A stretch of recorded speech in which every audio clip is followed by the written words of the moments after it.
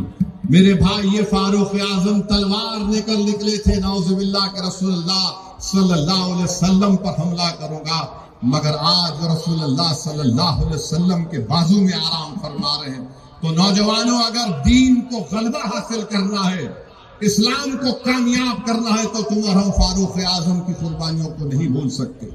اور دین کا تقاضا یہ ہے کہ ہم ان کو یاد رکھیں. کتنا ٹائم ہے؟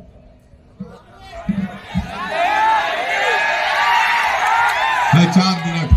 تو اس قانون کے اوپر صرف یہی بولنا ہے. یہ قانون نریندر مودی اس لیے بنائے، وہ یہ سمجھ رہے کہ قانون بنانے سے ہماری مسجدوں کو چھین لیں گے، درگاہوں کو چھین لیں گے، قبرستان کو چھین لیں گے، عیدگاہ کو چھین لیں گے، ایویکیو پراپرٹی کو چھین لیں گے، مسجدیں ویران ہو جائیں گی. نہیں مسٹر مودی، ہم بھارت کے مسلمان ہیں، مسجدیں نہیں چھوڑیں گے. اب تو مسجدوں کو آباد کریں گے. جس طرح ہزاروں کا مجمع آج چور میں جمع ہوا، تم 5 وقت کی نماز ہر مسجد میں پڑھو. صرف جمعے کی نماز نہیں، اپنے مسجدوں کو آباد رکھو، اپنے خانخواہوں کو آباد رکھو. کوئی مائی کا لال ہم سے انشاءاللہ تعالی ہماری مسجد کو نہیں چھین سکتا. اور جو لوگ یہ سمجھ رہے ہیں کہ مسلمانوں کو یہ قانون بنا کر ڈرایا جائے گا، ارے یاد رکھو وقت کی ایک زمین مودی یا بی جے پی حکومت ہم سے چھین نہیں سکے گی انشاءاللہ تعالی، کیونکہ تمہارا قانون کالا ہے. ہندوستان کے آئین کی دفعہ 14، 15، 25، 26، 29 کے خلاف ہے، جو چیپٹر 3 کا فنڈامنٹل رائٹ ہے. ہم کرناٹکا اور رائچور کے ہمارے ہندو بھائیوں کو پیغام دے رہے ہیں کہ آپ کے انڈومنٹ بورڈ میں صرف ہندو ممبر بن سکتا ہے، تو کیسے مسلمانوں کے وقف بورڈ میں غیر مسلم ممبر بن سکے گا بتاؤ آپ. اور یہ 5 سال کا مسلمان، ارے نریندر مودی یہ 5 سال کا مسلمان کا کیا قانون؟ بابا آدم سے لے کے اب تک ایک ہی دین رہا، وہ اسلام رہا، اور سوئے قیامت تک دین وہی رہے گا. یہ 5 سال کا کون کرائیٹیریا طے کریں گے؟ اگر کوئی دوسرے دھرم کا آدمی دے سکتا اس میں 5 سال کا نہیں، ہم کو 5 سال کا لزوم کیسے لگایا گیا بتاؤ؟ ارے جو ایک منٹ میں لا الہ الا اللہ محمد رسول اللہ بول دیا، کلین نے پورا کلین. آپ بول رہے 5 سال سرٹیفکیٹ پپا مودی دیں گے، امت شاہ دیں گے، کون دیں گا ہمارے کو سرٹیفکیٹ؟ تمہارے سرٹیفکیٹ کی ضرورت نہیں ہے. یہ قانون صرف اور صرف مسجدوں کو چھیننے کے لیے لایا گیا. آپ کی ایک مینار مسجد ہے رائچور میں، ہے نا، 500 سال پرانی ہے. اس مسجد میں ایس آئی کا بھی رول ہے. تو مودی قانون یہ بنا دیے کہ ایس آئی مالک ہوگا، وقف بورڈ مالک نہیں ہوگا. کیسے ایس آئی مالک ہوگا؟ کہاں سے ایس آئی مالک بن سکتا ہے؟ اور پھر بول رہے کہ ہم وقف اولاد نہیں کریں گے، بچیوں کا حق نہیں مارنا. مودی جی، امت شاہ، میں آپ سے ڈیمانڈ کر رہا ہوں، کیا آپ بلقیس بانو کو بٹھا کے چائے پلا سکتے؟ بتاؤ محبت مسلم خواتین سے. جس بچی کو 6 8 لوگوں نے ریپ کیا،